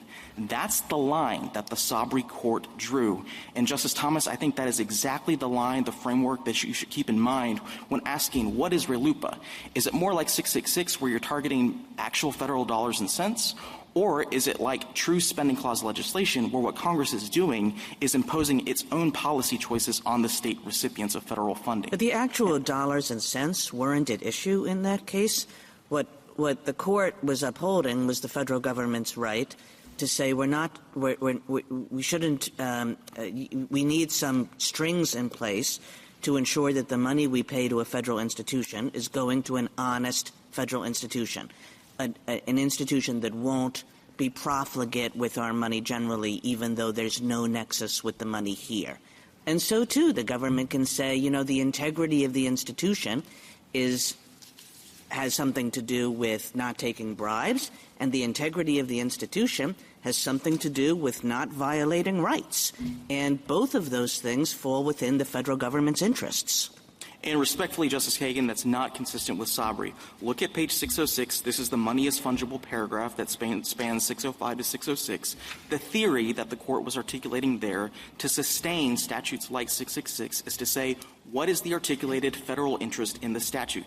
And the very last sentence of that paragraph says the federal interest here are federal dollar thresholds that Congress embedded in the statute as its putative protection. Now, I'll grant you, Justice Kagan, that Sabri, I think, has to be the outer limit of the Congress's necessary and proper clause authority, because what it was doing there really had no direct tie to the funds at all. But the theory that this court cited in justifying reaching the result it did was to say, we're going to look at the federal dollar thresholds in 666. We're going to say, well, Congress is at least pretending to protect those federal dollars. I'm sorry, but it's the same thing here, meaning they're trying to protect their federal dollars from not supporting a program that violates religious liberty. So I'm not sure that distinction makes any sense to me. Your Honor, that's not correct, because there's a very important difference between Congress protecting its constitutional authority to spend and its constitutional And it has constitutional authority to spend and give money to state prisons as well. But it wasn't in those programs. It could spend on programs, but it didn't have to. But what Congress does not have inherent sovereign authority to do under the spending clause is regulate. The only way it can regulate is if the recipient of the federal funds agrees in return. But a criminal statute is regulation. It absolutely is regulation, Your Honor. But what I'm saying, what this court said in Sabri, is that a statute like 666 is not spending. That's not a spending condition at all. And that's why I think the most important starting point in this court's analysis is to ask, is this a spending condition? The federal government agrees at page 23. If we disagree with that. And I'm happy to take the disagreement, Justice Sotomayor, but I do think that that line that this court drew at the end of Section 2 in Sabri is the right way to think about this. And I think. Do you agree, General Aguinaldo, that as a spending condition, the federal government could have told Louisiana Department of Corrections that it had to include a clause in the contract telling individuals that they would be liable for damages? Absolutely, Your Honor. Why is this so different then? It's different because, the word privity has been thrown around a lot on the other side of the case, and with all due respect, I don't understand that. When we're talking about consent in the spending context, you're asking whether the ultimate regulated entity has, in fact, consented to whatever the conditions are. And in your hypothetical, Justice Barrett, I think you can conceive of Congress saying, we're going to require you to basically require a contract of assumption by your employees, where anytime an employee comes into the state and says, I want to work for the state says in response, if you're going to do that, you have to agree to these specific conditions that the federal government has imposed on us. There is nothing like that contract in this case, and that's why I think all of those hypotheticals at the end of the blue brief about how Congress could have created direct contractual privity between a state employee in his individual capacity and the federal government doesn't hold up, because at the end of the day, what they're telling you is what Congress could have done. You don't see that line here. But aren't they saying that if you have the contract and then you have RLUIPA on the books, that the combination of those things essentially is the condition that the employees were aware of? Your Honor, when they signed up for the job? Your Honor, that is not how this Court's spending clause cases conceive of consent. And I think every employee in the country would be shocked to learn that just by accepting employment with their employer, they have thereby personally bound themselves to contracts. What state remedies did these guards have? This was egregious. Is there a state RLUIPA? There is, Justice Barrett. And would that have provided relief to them if they had chosen to sue under it? As far as I can tell, they did not. They did not sue. Arguably, the answer would be yes, Justice Barrett. At pages 13 and 14 of our bio, we describe our law, which basically mirrors RLUIPA, expressly provides for damages, and, that was available. That's available to all prisoners in Louisiana, and it's available even to non-prisoners in Louisiana. And it would permit money damages? It has money damages expressly articulated in the statute, Justice Barrett. Go ahead. Well, I was just going to say that was certainly one remedy that was immediately available. I will say in terms of the broad scope of remedies available either to Congress, if it's unhappy with a state like Louisiana, or, otherwise, the remedy – sorry. Yeah, no. I mean, I understand that. I mean, I just really did want to know as a matter of state law. And then just out of curiosity, obviously this is beyond the record. I mean, was there disciplinary action here? Do you know? So it is outside the record, Justice Barrett. I can say the warden himself is no longer associated with the Department of Corrections. I mean, the surprise that you were saying employees would have, are they surprised to learn that they find themselves subjected to 1983 suits all the time?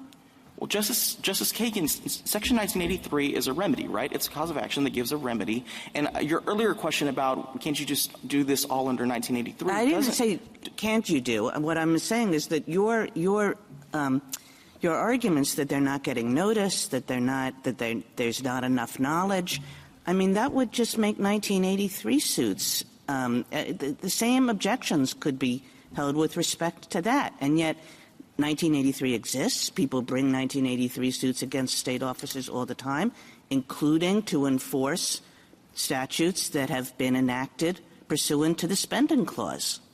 That's right, Justice Kagan. And remember that when we're talking about 1983, the antecedent question, at least in the spending clause context, is whether the asserted right under the spending clause legislation is one that can be enforced in 1983. And I think the important point there in that antecedent question is the question we're dealing with in our red brief is, can Congress use the spending clause to create a substantive right that runs against a state official in his personal capacity? And if the answer to that is no, then you never get to Section 1983. Didn't we answer that question in Tlefsky? I thought we said in the 1983 context that it didn't matter that it was spending clause legislation. We said a law is a law. We said secured by the laws of the United States include secured by laws enacted pursuant to the spending clause. That's right. And the question in this case is, does Congress have constitutional authority under its spending clause power to do what petitioners say it did? No, but I'm saying, why are you not undoing that Tlefsky holding with the argument that you're making today? Your Honor, because cases like Tlefsky are dealing with suits that are actually against recipients, funding recipients, right? I mean, nobody disputes that in the— That's just the distinction you're bringing in. What I think Justice Kagan was getting at is there's something about your argument that turns on this being spending clause legislation, and that has something to do with the extent to which it can be enforced in this way.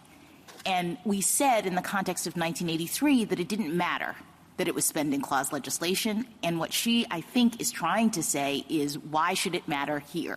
And if it does matter here, doesn't that imperil the determination that we made in Tlefsky that spending clause legislation should be treated just like any other law for this purpose? Your Honor, it matters here because of cases like Cummings that trace all the way back to Pennhurst that say the very legitimacy of Congress's exercise of spending clause authority depends on that bilateral agreement.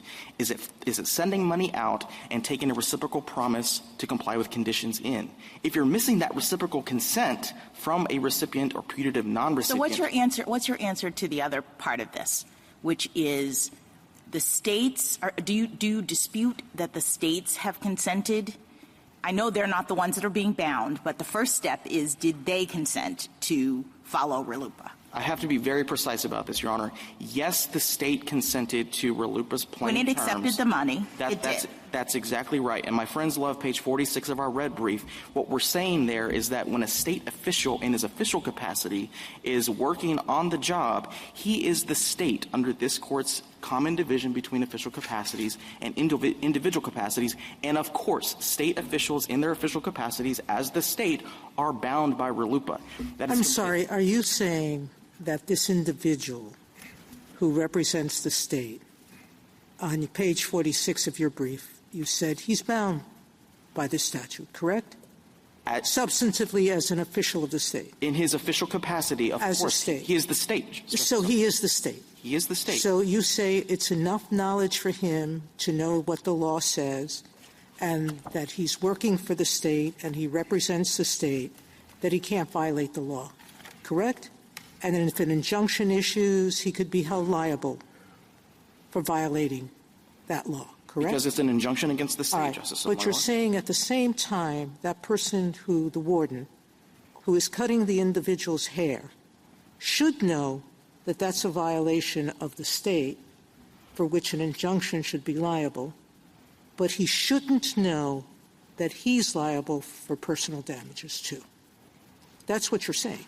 Your Honor, that's what 10 federal courts of appeals have said. Well, that's what they said, but as the other side pointed out, they didn't start with the first question, which is it this statute clear that there's an individual cause of action? Yes, it does make that clear. And is it clear by using appropriate damages clear that it includes appropriate relief that includes contract damages? In Tansen, we said yes. So whether they're right or wrong, it's irrelevant. If we assume that the law says what it says, how do we say that official acting as a person knows one thing is wrong for the state, but it's not wrong for him to do, or her? So, Justice Sotomayor, I think that goes back to an earlier question Justice Alito asked of the federal government, which is, what perspective are we looking at? I was surprised to hear the federal government say, you look at the time of enactment when Arlington Central, Justice Alito's opinion for the court, and then Cummings, the Chief Justice's opinion for the court, said, you look at when the official is deciding whether to receive federal funds, what would that... Frankly, that would mean that, do you know when they took, I thought federal funds came every year. And that's my point, Justice Sotomayor. So every year they know that they're bound. So does it make a difference if we say it's clear enough, but it wasn't clear to them at the time they took this action because 10 circuits were wrong, but moving forward, it's clear enough to anybody else that they shouldn't do it? That's the very last argument we put in the red brief, Your Honor, which is if you disagree with everything else I say about the constitutional questions, then that, I think, has to be the answer. And I will say it's not just what has happened. It's a form of qualified immunity you're arguing. What I'm saying, Your Honor, is that between the year 2000 and Tansen, I think certainly we have this huge body of RLUIPA precedent that would have put no state prison on notice about prison officials being liable in their individual capacities. How many of those cases were post-Tansen? We have Tansen was 2020. We have this case, but how many of those were post-Tansen? I believe we have about 4 circuits post-Tansen, Your Honor, and that includes Chief Judge Sutton in Ali versus Adamson. That includes Judge Sullivan in the Tripathy case out of New York. And the other thing I was going to add to that answer, Justice Sotomayor, is that I'm happy to rely on the body of RLUIPA precedent, but in the spirit of footnote 6 in Sosamon, which looked at pre-RLUIPA precedent, we have 4 federal courts of appeals even before RLUIPA saying this sort of cause of action for damages, that's not a thing under the spending clause. And so don't we have a number of Supreme Court cases that allow for spending clause statutes to bind non-recipients? Your Honor, I believe the only example you saw in the yellow brief was the Franklin case, where my friend said that the 11th Circuit had a pre-existing case on the books that controlled the answer. What about Grove City?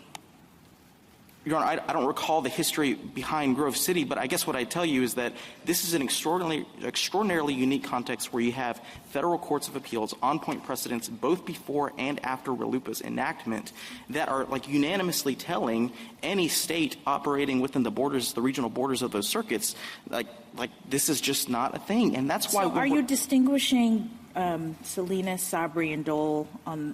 They were binding non-recipients, right? Your Honor, I want to resist the characterization of them as non-recipients, because I think you talk about recipients and non-recipients when you're talking about spending clause legislation. 666, all of those cases, that's not spending clause legislation. That's what this court said expressly at page 608 in Sabri. And so once you conceive of a statute like RLUIPA as spending clause legislation or not spending clause legislation, that's going to dictate which path, petitioner is giving you, which path you choose. And that's what I'm saying. Assuming that spending clause legislation matters. This is going back to the point with Justice Kagan. Assuming that it makes a difference that it's spending clause legislation, you say, then we can distinguish all these other cases. I think it has to matter, Justice Jackson. Even though we said it didn't in Tlefsky. Your Honor, this is the only reason we're here today is because Congress used its spending clause authority to pass RLUIPA. If it had never done that, we wouldn't be here today. And I think petitioner has the burden to tell the court either you use spending clause authority or you use the 666 path. Spending clause legislation, it matters because that imposes a bar of clarity that usually is not imposed. So when we read the statute, we have to be cognizant of the fact that it was passed pursuant to the spending clause, and we have to say, is this clear enough? Right. But that doesn't have anything to do with the questions that you're now talking about, because once we get to this constitutional issue, we've already decided the statute is clear enough, and the question is only, could Congress do this? So I respectfully disagree with that, Justice Kagan, for this reason, which is Cummings reiterated that Congress only acts legitimately when it sends federal funds out and it gets a reciprocal promise to comply with conditions in return. Sure, you can say that that existed here as to the state, but you cannot say it with respect to the state official in his personal capacity. One, because he never received— Yeah, but that's what I'm saying. That's always true with respect to 1983 suits, is that you can always say, oh, the state understood this, but the state employees did not. Now, in fact, that's not true as a factual matter. State employees are well aware that 1983 suits exist and that other federal remedies exist too. But the point that I'm making is that this RLUIPA is no different with respect to putting an employee on notice than a 1983 action is. And, Your Honor, I think if and when this court gets a Section 1983 action where the underlying substantive we can strike that down too. No, I think you're going to have a question, Justice Kagan, about whether Congress could use its spending clause authority to create the substantive right that runs against an individual person in his individual capacity. That's not a question the court has answered. I would say, if you eventually have to answer it, I think the answer is no, because that just is completely contrary to how this court has conceived of the spending clause and the contract analogy that undergirds it. To the extent we're talking about the contract analogy, an agent who knowingly violates a duty that the principal owes to a third party may be liable to the principal, but not to the third party, right? That's correct. Yeah. And the principal, as a result of the agent's misconduct, may be liable to the third party as well. That's absolutely right. Yeah. In Justice Gorsuch, we have the example in the red brief of, the agent who signs a contract on behalf of the principal. Even if our state prison officials had signed whatever spending contract under RLUIPA you want to pick on behalf of the state of Louisiana, contract principals would say, you're still not personally bound. That doesn't personally bind that agent. And so, a fortiori, that's what we have here is somebody who's not alleged to have been involved in the spending process whatsoever. And let me make clear, and whether Congress could provide clear notice and get consent from the employees. We don't have to decide that. That's exactly right. Whether that might be necessary and proper, and we don't have to decide that. You could leave it for another day, Justice No, Gorsuch. but how about if we don't want to? Give me your best answer. Give me your best answer. As I'm hearing you're saying that they can bind the state by giving the state money, but they can have an abundantly clear notice. Every employee you have must abide by this statute. And if they don't, that individual employee will pay damages. You're saying that's not adequate notice. It's not adequate notice if the individual signs a contract with the state agreeing because they didn't sign the contract with the federal government. Is that your argument too? Well, I'm not quite following that last part of the question, Justice Sotomayor. Assume that the hypothetical that the other side put forward, they could have had the government say to the states, tell every employee that they're liable if they breach, to us, if they breach this contract? So Justice Sotomayor, if Congress passes a statute that says, states, if you take our funds, every one of your employment contracts has to tell the employees that How about states that don't have employment contracts? States who just hire you pursuant to a collective bargaining agreement, it's pursuant. The federal government can't say, you must tell every employee they're personally liable. Any contract the state enters into, if the state is the recipient of federal funds and Congress says— Will the individual be liable if the federal law is that clear? Your Honor, I think Congress would have to tell the state, you have to flow down in those contracts all of these requirements, and then you get consent from whoever the contractee is. So you want a piece of paper for people to know the law? Yeah, because, I mean, under contracts, do you have to have it written down on a piece of paper? I thought you could make an agreement that didn't that wasn't expressed in that way. Justice Jackson, in a jurisprudence based on consent, consent has to mean something. No, I understand. I understand. And the question I think that Justice Sotomayor is asking is why can't that consent be demonstrated through the employment agreement? Whether the employment agreement has all the terms written down or not, why couldn't we have a situation in which Congress makes clear to the states that its employees need to follow the law or be held liable, individually in this way, and then the states contract with individual employees who understand, given that agreement that is, part of the law, that that's what they have to do. So, Justice Jackson, I think in that hypothetical, you'd have a factual determination to make, which is what sort of notice was the employee on, what was written down or said in that contracting process. And your view is only if the state actually writes the terms into the employment agreement would there be sufficient notice to the employee. Only if they write it down. Justice Jackson, I'm not wedded to the method of the notice. I'm just answering. I'd like you to answer that question. If they wrote it down, is your answer that yes, then the employee could be held liable? If the contract says, by accepting employment, you're agreeing to abide by all of the terms of RLUIPA, which, by the way, includes money damages in your personal capacity, then yes. But we can't imply that that's the case because there is a law that says that federal employees under this circumstance have to abide by RLUIPA. Because that is never how the court has constructed the spending clause analysis. Justice. Thank you. Counsel, thank you very much. Justice Thomas, anything further? Justice Alito? Let me ask the same question that I asked the other side about the date. What specifically is the date we should look to?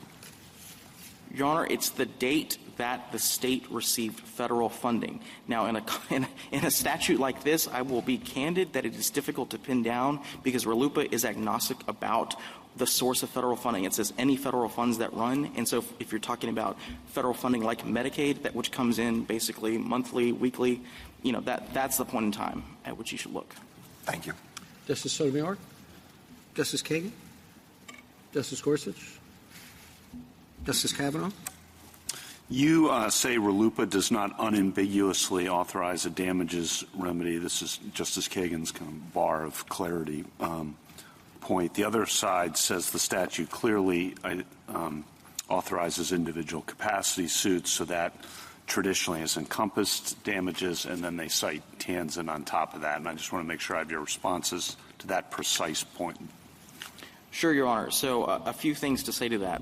I will say the one thing this Court recognized in the Sosamon case is that even if you get to the appropriate relief question, there are a number of ways you can infer what that term means. So, for example, we laid out in the red brief the fact that the Congress referred to like injunctive relief with respect to the United States. There's different terminology like that. Another thing the Court credited as plausible was that the ordinary definition of appropriate relief is typically particularly equitable relief, not damages. That's plausible. The other way I would attack that, Justice Kavanaugh, is remember what the Court said in Sosamon and repeated in Tanzan, which is that the term appropriate relief is inherently ambiguous and context-dependent. And I think the thrust of everything I've said today and what we say in the red brief is that the most important context here, at least for our purposes, is what constitutional authority was Congress using to actually enact this putative cause of action for damages. That's the point that Chief Judge Sutton made, and I think that's exactly the right way to think about the relevant context here. Thank you. Justice Barrett? Justice Jackson? Thank you, counsel. Rebuttal, Mr. Tripp. Just a few quick points. Justice Barrett, to start with the question about mini-RFRA. This is in our cert reply. The state's mini-RFRA departs from the compelling interest test for prison safety or security regulations, so it wouldn't provide any relief. And obviously, Congress wanted to have a nationwide remedy here. Justice Kavanaugh, to just respond to that last exchange, I hear no answer to the basic point that there's an individual capacity action. It is expressed on the face of the statute. And then as long as you just do what you normally do and ask what damages are appropriate in the context of individual capacity action, again, I still hear no answer. They're presumptively available under Franklin. That's an implied cause of action in a spending clause case, and they say damages are available. That's the norm. Tanzin traces it all the way back through the history, and still there's no answer to the point that if you don't have damages in the individual capacity action, you get nothing. There's no such thing as an individual capacity injunction. It's the whole point. And again, if you don't have damages, look at the facts of this case. But think about what Congress that enacted this law was trying to do. This is exactly where they were trying to have accountability, and I think it's clear as day on the face of the statute. I think a lot of the questions go to notice. There are a lot of questions to notice. The notice is baked in. They admit there is sufficient notice to the substantive condition. The remedial condition is the very next section in the statute. I don't understand any theory of notice where, as a state employee, you're bound by one page of the statute but not the next one. That doesn't make any sense. They are clearly on notice of both, and they are both here. It's the individual capacity action is clear as day, and then damages are just always appropriate relief in individual capacity action, as every state prison official knows because they face these kind of suits all the time. This is the norm for them. And, of course, you have an additional layer of protection on the notice side because qualified immunity applies. And, of course, we have an extraordinary case where not only was there clearly established law, but we provided them actual notice of it, and they still violated it. I think really at the end of the day, I'm still hearing ultimately no answer to Salinas, the Salinas-Dixon-Hess-Laudani line of cases. And the crux of those cases, again, the root of the power is that it runs consensually all the way down. There's contract. You take the job as a prison official subject to as a law enforcement official in a federally funded prison. Of course you take it subject to the conditions that Congress has attached, and here has attached both of them. And I think really at the end of the day, what the case is sort of fundamentally about is, has Congress actually succeeded in restoring pre-Smith rights and remedies? I think that's really the question. And I think there's no doubt that that's what Congress meant to do, and there's no serious doubt under this Court's precedents that that's constitutional. So we're asking the Court to reverse. Thank you, counsel. The case is submitted.